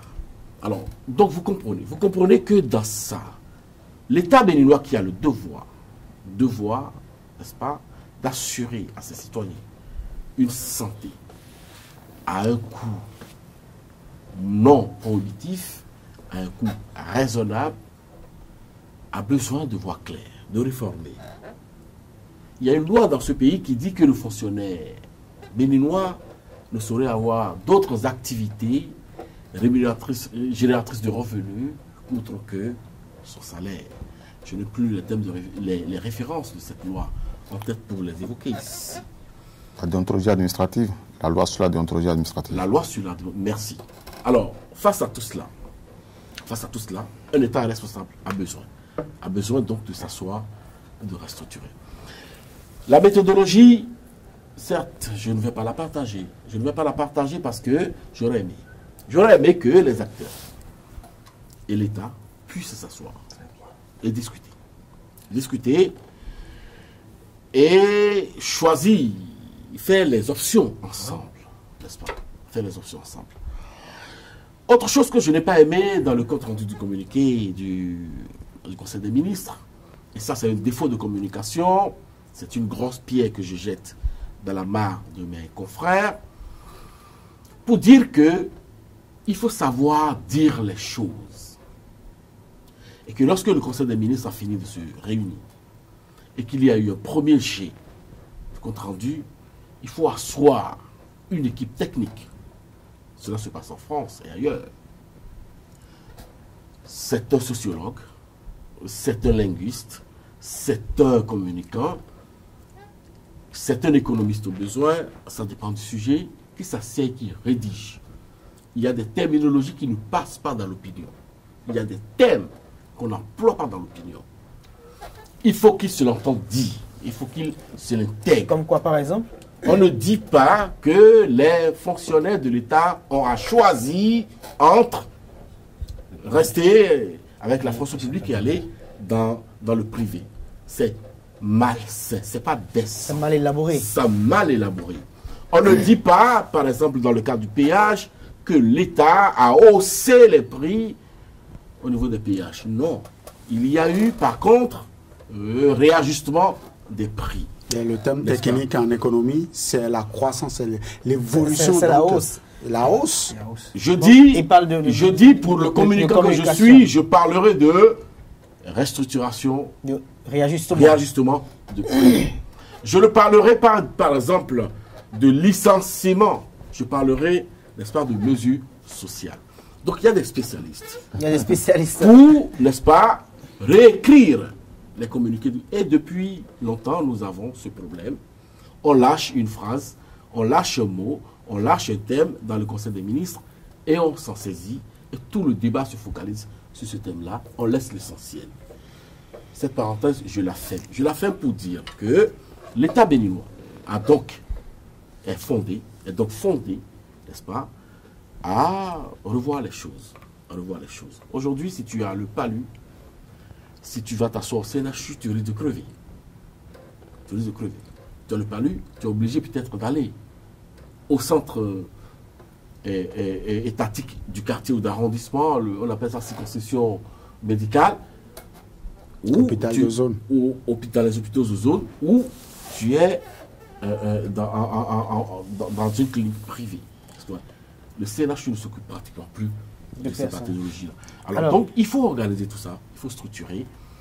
Je ne suis pas spécialiste, je ne suis pas médecin, mais je dis, dans le cadre de la procédure, il y a faille, mais l'État béninois est fondé à, n'est-ce pas, revoir les choses de ce côté. Alors, Constantin Amoussou, votre point de vue? Ouais. Je ne pense pas que ce que j'ai à dire soit particulièrement différent des propos de Stella Moussou. Il a rappelé à juste titre le code sur la déontologie administrative qui fait obligation aux fonctionnaires de ne travailler dans aucun autre secteur concurremment avec l'activité qu'ils mènent. Il ne doit pas, le fonctionnaire, l'agent de l'État, l'agent permanent de l'État ne doit pas avoir une autre activité génératrice de revenus. C'est connu, c'est clair. Et donc si jusqu'à aujourd'hui, dans le secteur de la santé comme dans d'autres secteurs, les gens le font, c'est en violation de la loi. Et demander que ce que la loi a prévu soit rétabli, c'est restaurer un esprit public, qui est l'esprit du service public, qui est l'esprit de la fidélité à la loi. À cela, je vais peut-être ajouter, rappeler que ce qui se passe en règle générale, c'est que le professeur qui enseigne, enfin qui intervient dans les grands centres de santé au CNHU par exemple, c'est encore lui qui enseigne à l'université. On peut le comprendre parce que le CNHU est un centre national hospitalier universitaire. Donc il est tantôt en amphi en train d'enseigner. Il est tantôt à l'hôpital en train de servir. Lorsque, à un autre moment, il est dans sa clinique privée, il se conçoit que le temps réparti en tout cela ne puisse pas permettre qu'il réponde aussi régulièrement à la fréquence et peut-être avec la performance qu'il peut y avoir. Et le fait même pour lui d'avoir un hôpital, c'est développer une sorte de concurrence, c'est développer une concurrence déloyale vis-à-vis du centre où il opère. Et il n'est pas rare que lorsque vous arrivez dans les centres publics, les médecins vous réfèrent vers les centres privés pour être mieux pris en charge. Parce que ça, c'est chez eux, parce que c'est eux qui encaisseront l'argent en ce moment, et parce que là-bas, ils ont pris le soin d'offrir de meilleures conditions d'accueil pour que vous soyez mieux attraits à aller là-bas, plutôt qu'à vous rendre dans les centres de santé publique. Donc, je pense que c'est une excellente chose. Ce que je vais dire maintenant, juste après, c'est que si l'esprit est de faire mieux aller le secteur de la santé, il faudrait, à cette juste mesure, se rappeler ce qui a été le diagnostic du secteur sanitaire hospitalier dans notre pays. Et le diagnostic qui a été fait, qui a été déposé au chef de l'État, a parlé en premier point de l'inaccessibilité géographique et de l'inaccessibilité financière aux soins de santé. Quand on a fini de dire ça, j'aurais pu attendre du gouvernement que les mesures qu'il est à prendre soient de nature à faciliter l'accès par la construction de centres de santé dans les zones où il en manque, en construire beaucoup plus. Il n'y en a pas eu beaucoup de construits depuis que le régime est là, ça fait 2 ans et demi. Et ensuite, de faire en sorte que les coûts d'accès aux soins soient mieux à la portée des contribuables. C'est le diagnostic qui a été fait. Mais le chef de l'État a décidé de mettre les hôpitaux en affermage, de mettre le CNHU en affermage, alors qu'on sait que cela va créer un surcoût dont la conséquence directe serait le renchérissement du coût des soins à la santé. Donc, on a fait un diagnostic et on propose des solutions qui sont contraires au diagnostic qui a été révélé. Cela veut dire qu'il y a des choses encore à faire dans le secteur de la santé et que personnellement, moi j'ai eu quelquefois le sentiment que le chef de l'État, que les amis du chef de l'État, que les membres du gouvernement, en face de le CNHU, regardent et se disent à chaque personne malade, à chaque accidenté qu'on est conduit, ah tiens, quelle opportunité d'affaires. J'ai souvent eu le sentiment que le chef de l'État et avec lui les membres de son gouvernement regardent les morts que l'on entasse dans les placards au CNHU et se disent ah c'est une opportunité d'affaires. C'est ce que ça veut dire. C'est ce que ça veut dire. C'est ce que ça veut dire. Nous allons évoluer dans le débat parce que nous avons encore 2 petits sujets à évoquer avant la fin de cette émission. Nous sommes presque à la fin. Nous sommes presque à la fin. N'a pas passé un message sur les réseaux sociaux pour appeler à venir au secours des personnes dialysées parce que depuis maintenant 5 ou 6 mois, il n'y a plus, les dialysés n'arrivent plus à subir de façon régulière les soins auxquels ils ont droit et c'est, me semble-t-il, un problème de santé publique dans notre pays pour lequel les mesures ont été prises depuis de longues années. Et je pense que le gouvernement gagnerait à continuer à accompagner ces personnes qui sont en difficulté parce qu'au-delà de tout, même si aujourd'hui elles ne sont plus vraiment utiles à la société, elles sont des citoyens du Bénin et elles peuvent avoir besoin d'être accompagnées par l'État béninois. Alors, Eloge Gandaro, ma question c'est de savoir, est-ce qu'à l'avenir on n'assistera pas à un déséquilibre dans cette affaire? Oui, je voudrais donc, cette réforme. Ce que mes amis, mes confrères viennent de dire tout à l'heure, que moi-même j'ai la même impression. Nous sommes tous d'accord que, en vertu de la loi, ceux dont nous parlons maintenant, ces fonctionnaires de l'État, ne peuvent pas, pendant que des malades sont dans les hôpitaux, être absents. Pendant qu'on a besoin d'eux, ils sont absents. Une première chose, on ne les voit pas. Alors qu'ils sont des fonctionnaires, ils exercent dans le secteur public. Mais ils préfèrent, à des moments donnés, abandonner le secteur public pour leur centre privé. Parce que là-bas, c'est eux qui encaissent l'argent. Donc, ça pose un véritable problème. Secondo, ils ont eu à le dire tout à l'heure, qu'il y en a qui s'absentent sans une autorisation préalable. Ils disparaissent, on ne sait pas, on est là, on dit, il viendra, il s'est levé, et on passe des heures pendant qu'il y a des cas urgents à traiter. Ça pose un véritable problème. N'oubliez pas que ce que nous disons maintenant, écoutez, l'Ordre des médecins a réagi, récemment, c'était hier au camp, il y en a qui n'ont même pas la qualification de médecin, ils n'ont pas les qualifications écrites, mais qui créent des cliniques, des centres de santé. Mais c'est dangereux. Il y a ces cas-là qu'il faut régler. Bon, maintenant, si d'une manière générale, nous sommes d'accord qu'il faut remettre les choses en ordre, comme mes amis l'ont souligné tout à l'heure, la méthode aussi, il faut en tenir compte. Est-ce qu'il ne faut pas discuter avec ceux-là pour leur montrer vraiment la gravité de la situation et voir comment trouver une solution consensuelle? Ça fait un. Secondo, voyez le délai qui a été donné, le 30 août. Vous pensez que d'ici le 30 août, là, ceux-là, on leur donne, bon, écoutez, choisissez entre le public et privé. Ramassez tout, fermez tout en 30 jours, vous pensez que c'est possible? N'oublions pas aussi que le secteur privé apporte beaucoup. Il y a des cas très très difficiles que le CNHU n'a pas pu régler et c'est dans le privé qu'on a réglé. Le matériel technique, ça n'existe pas. Je vais renchérir, je te vends 2 secondes pour dire que à cette allure, je crains que les enseignants du public qui interviennent dans les universités privées, c'était ça aussi. D'ici à là, parce qu'en fait, ils sont dans l'irrégularité. Merci. Moi, donc il y a des corps de métier qui ne peuvent pas répondre à votre déontologie là.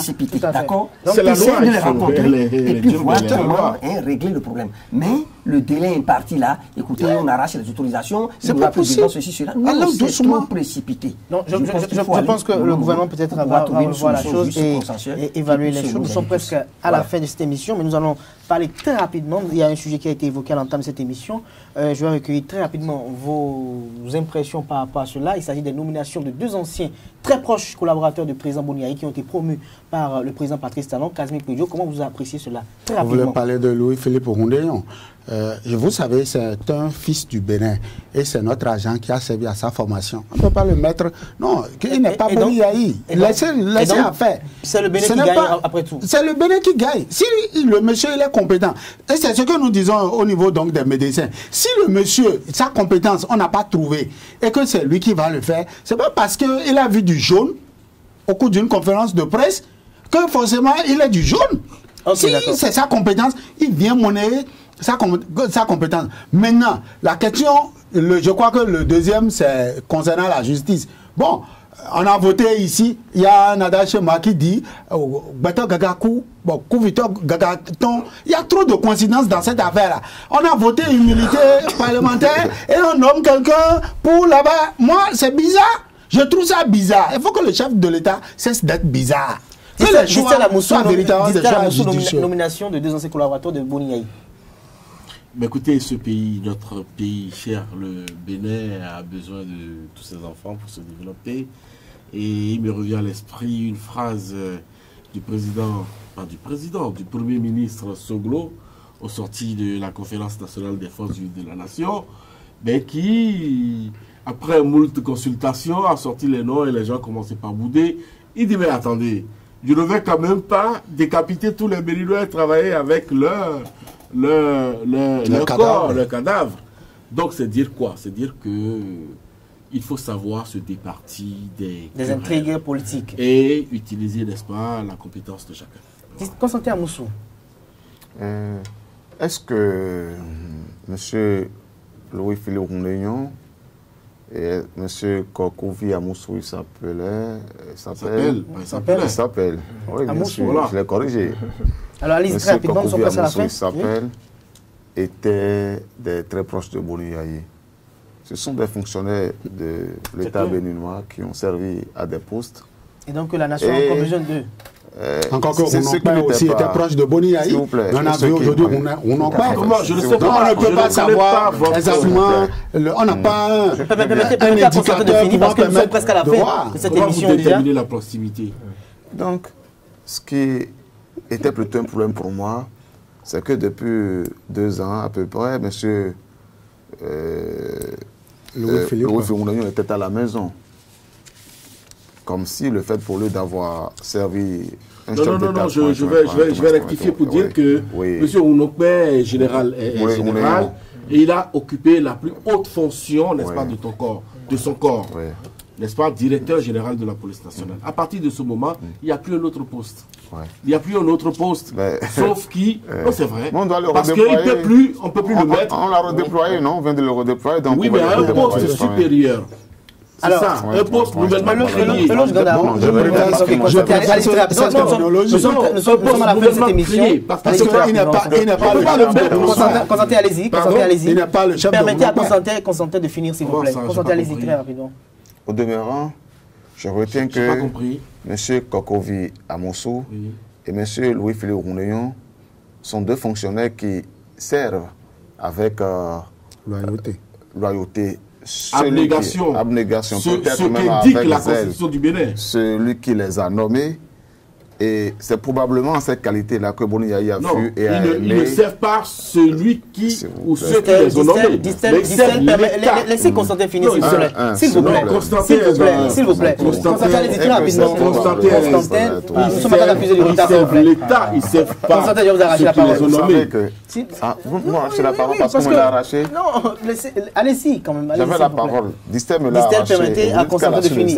Non, je te la retourne, sauf que je te rappelle que un cadre doit faire, n'est-ce pas, son travail avec loyauté et abnégation. Merci à vous, pas au service de celui qui l'a nommé. Merci à vous, Distel Amoussou.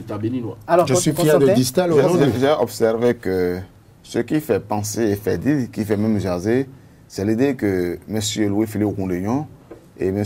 Kokovi Amoussou avaient été perçus comme des gens particulièrement dévoués au service de celui qui... De l'État béninois. S'il vous plaît, de celui qui était président de la République à l'époque.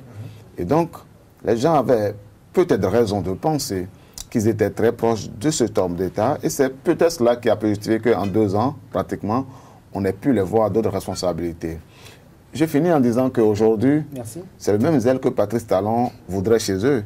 Et donc, si Patrice Talon avait besoin que l'on lui cueille, par exemple, Thomas Boniaï, il utilisait Louis-Philippe Ngounignon, il le ferait de sang-froid. Aussi froidement qu'il avait été disposé à aller chercher Patrice Talon en son temps. Donc, c'est de ça qu'il s'agit. Merci à vous, Constantin Mousso. Eloge Gandaro, très rapidement. Oui, très Par rapport à rapidement, moi je suis dit que c'est une bonne chose. Et il faut que nous cessions de croire que lorsque le pouvoir passe, tous ceux qui ont collaboré avec ce pouvoir-là sont des diables. Non, s'il y a des compétences, il faut leur faire appel. Mettons de côté la politique. Et voyons d'abord si ceux qui ont été nommés, si réellement ils sont compétents, s'ils sont utiles à quelque chose. Et je crois qu'ainsi nous devons faire avancer la République. D'accord? Mettons la politique de côté et disons que... Parce que j'ai entendu ici, dans ce pays, dire, mais écoutez, mais le président Talon, il est arrivé au pouvoir. Mais il y a certains qui ont occupé des postes de responsabilité, qui ont collaboré avec Boni Yahi. Ils sont toujours à leur poste. Mais quelle est cette affaire-là? On en nomme d'autres. Je dis non, on ne peut pas. L'État a une continuité. S'il y en a qui sont compétents, qui sont au-dessus de tout ce qui ont fait leur travail avec loyauté, il faut leur faire appel si on en a besoin pour faire avancer le pays. Merci à vous, Eloge Gandaro. Merci à Constantin Amoussou. Merci également à Kazmi Kouidjo. Le dernier sujet, je vais devoir, parce que je suis pris par le temps, laisser Distel Amoussou peut-être opiner très rapidement sur le sujet. Il s'agit des élections au niveau de la Fédération béninoise de football. Nous avons plusieurs listes qui sont publiées. Nous avons une liste, celle de Mathurin de Chacus. Le bruit court comme quoi c'est la liste plébiscitée par le chef de l'État, Patrice Talon. Une liste sur laquelle nous n'avons aucun acteur charismatique du football béninois. Alors, Distel Amoussou, comment appréciez-vous la composition de cette liste du président des Dragons de Lomé? C'est une supercherie. C'est une supercherie et je vais demander tout de suite qu'on l'arrête. Qu'on arrête d'associer le nom du chef de l'État à des groupes. Des groupes que je risque d'appeler groupes mafieux. Vous savez que dans ce pays, il y a une gangrène qui a toujours miné le football béninois. C'est la gangrène de la corruption.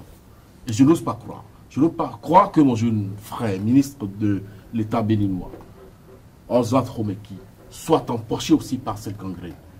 On ne peut pas laisser notre football à des Chacus. Il n'y a même pas observer son parcours. On ne peut pas laisser notre football à des Chacus. Dans son parcours, il y a quoi, par Je exemple? proteste. Regardez, observez cette liste. Il n'y a pas les Arwavoy blancs. Il n'y a pas, comment ça s'appelle?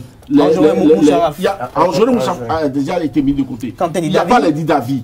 Mais comment est-ce qu'on va remettre notre football à un prestigidateur, un vendeur d'illusions? Non, je crois que le ministre ne va pas tomber dans ce piège-là. Et je souhaiterais qu'on arrête de mêler le nom du président Patrice Talon à cette supercherie. Moi aussi, j'ai bien envie d'aller au stade et de regarder les jeunes jouer au football et de prendre du plaisir. Alors, dernière question à vous, Distel Amoussou, avant de mettre un terme définitivement à cette émission. Est-ce qu'il pourrait avoir... Sur le foot, là, on ne dira rien. Moi, j'ai un mois dit sur le foot au moins.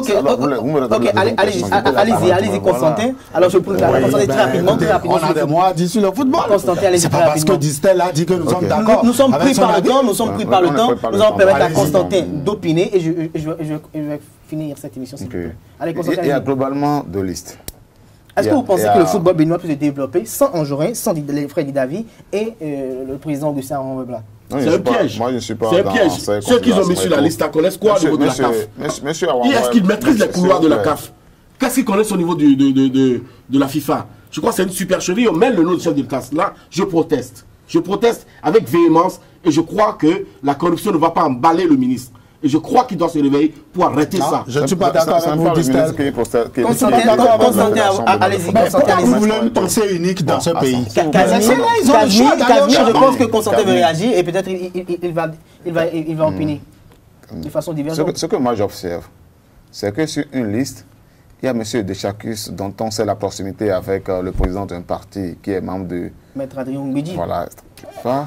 Ensuite, sur cette liste, je vois M. Pamphile Zomaroun, qui est un poste de chef de l'État, qui est le chef des services de renseignement. Je sais par ailleurs qu'il aime jouer au football. Bon, même si de façon officielle il n'est pas dans des structures de football, à part l'équipe de l'armée qu'il dirige, je crois. Allez-y, Constantin. Donc, je considère qu'il y a des raisons de penser que cette liste est probablement la liste du chef de l'État. Même si de l'autre côté, il y a quelqu'un comme Awanvoy Blanc qui figure sur la liste de M. Didavi. Mais voilà, donc moi je les verrai y aller. L'espoir sera mesuré à la suite des efforts que le bureau qui sera élu déploiera. Et je suis déjà heureux de savoir que M. Anjorin Moucharaf, moi personnellement, hein, est en train de s'en aller après les loyaux, c'est pas trop, services rendus au football béninois. Pour le reste, nous allons apprécier également les résultats de la nouvelle équipe qui sortira. Et nous allons voir si le football béninois avance ou pas. Après, nous allons décider en tant que citoyen ce qu'il y a lieu de faire peut-être en termes de réforme pour que le football évolue. Merci à vous, Constantin Amoussou. Distel Amoussou, merci. Vous avez une petite phrase à ajouter? Non, je voudrais dire... Casimir aussi n'aura rien à dire. Ah bon? Il a sa préférée. Je voudrais dire... J'aime bien les Amoussou. Merci. J'aime bien les Amoussou. Merci pour cette invitation et je crois que le ministre Robeki ne va pas tomber dans ce piège. Merci à vous, Distel Amoussou. Casimir Pedjo, merci. Je ne dirai plus Casimir Soussou.